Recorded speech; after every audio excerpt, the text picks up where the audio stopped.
The court is fortunate to have with us today Lisa Aide. Of course, the situation in Fort McMurray has impacted congregations across Canada. In Prince Edward Island, of course, we have many people who commute, believe it or not, to Fort McMurray by air. And there are families within my own congregation who are now having some difficulty and without income because the primary breadwinners were in Fort McMurray for part of the year and then back to the island for the other. So Fort McMurray is not a local to Fort McMurray event, but in fact extends across the country. For a bit of insight into that situation, I would invite the immediate past minister in Fort McMurray, Lisa Aide, to come forward. As Lisa makes her way forward, Lisa was a parishioner of mine when I was minister at Guildwood Community Presbyterian Church, and she then became a student through Presbyterian College and engaged in studies for the ministry there. And so I'm delighted to follow her career and was very pleased to be in correspondence with her very, very shortly after the events in Fort McMurray. Our congregation immediately resolved to do something to assist the congregation, as have so many of you. So Lisa, if you could just give us a bit of an insight into your experience. And welcome. Thank you. The goal is to make this without crying, so if I lose it, please be kind. Moderator, the court, thank you for this opportunity to talk. It's a little strange to be standing here today, as exactly 1 month ago I was in a car fleeing as my city burned. For those of you who haven't met me, I'm Lisa. I have had the honor and the privilege of serving in Fort McMurray for the past 8 years, although sometimes I swear it's only months. And it is one of the most northern charges in the Presbyterian Church of Canada. I want to first take a moment to say thank you. Thank you on behalf of myself and the members of Faith Church for your prayers and your offers of support to all the exiles. I know I have been moved to tears by the kind words that filled my email box, that blew up my Facebook, and the love and support and the grace that has flown into my life since I first left my city.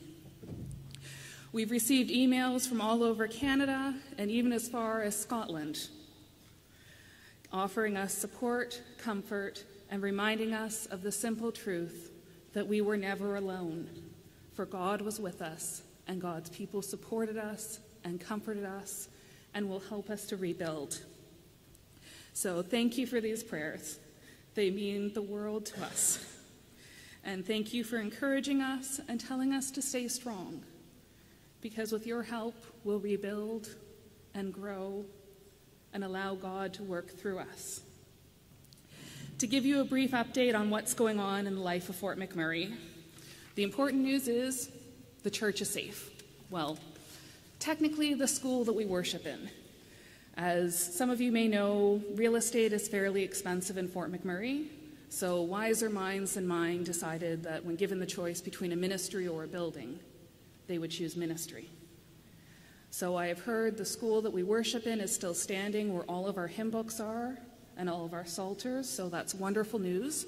We're not sure when we're going to be able to get back and worship, as currently the Red Cross is using this school as a center to support all exiles coming home. The church manse is safe. Everything is fine. One of the elders is actually going in today to make sure there's no smoke damage. So the church property is safe. I'm sad to say that 4 of our members are not as lucky. We have 4 families who lost everything to the flames, including a family with 2, a teenage girl and a younger boy who've lost everything, memories, photos, everything.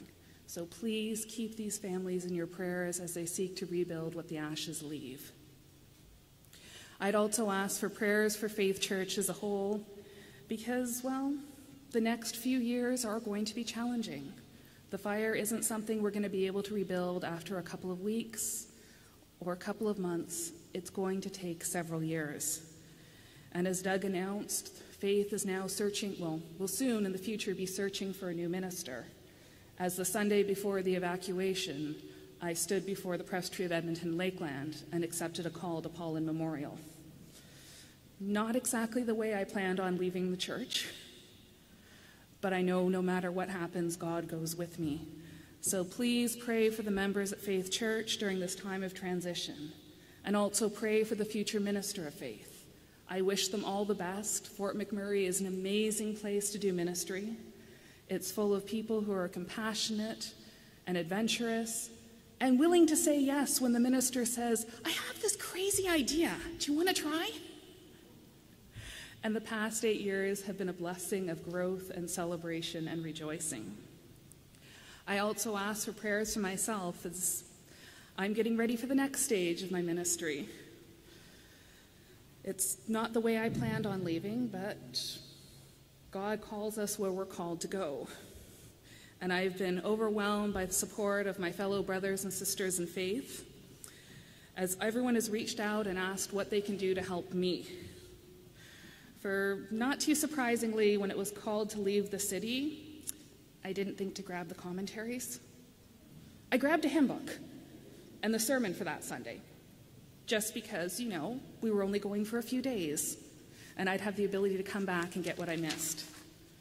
So please pray for Fort McMurray, for Faith, for myself, and for everyone else who's going through this trial and tribulation. It's not easy. It's not what we planned. But as you've probably seen on the posts, we're Fort McMurray strong. We are strong, and with God's help, we will rebuild, and we will share the gospel with everyone. When asked to share a few words with you, it was hard to find the right words. It's still hard to find the right words.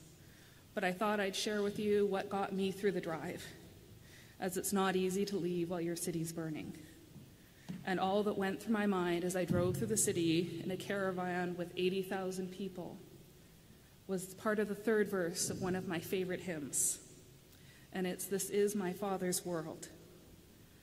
And the promise that kept me going and kept me safe and reminded me that this isn't the end is this section. "This is my Father's world. Oh, let me not forget that though the world seems off so wrong, God is the ruler yet." These words strengthened me on my journey, and I pray that they'll strengthen you, for the storms of life will come, but we are never alone during them, for God has walked with us, and God has promised to continue walking with us from this world to the one that is yet to come. So thank you. Thank you for your prayers and your support and your love.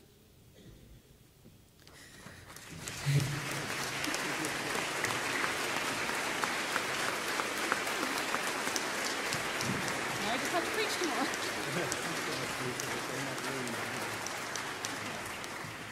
And we will indeed be extending prayers on behalf of the people and the ministry in Fort McMurray at the conclusion of our Sederin. Thank you, Lisa, and God bless you.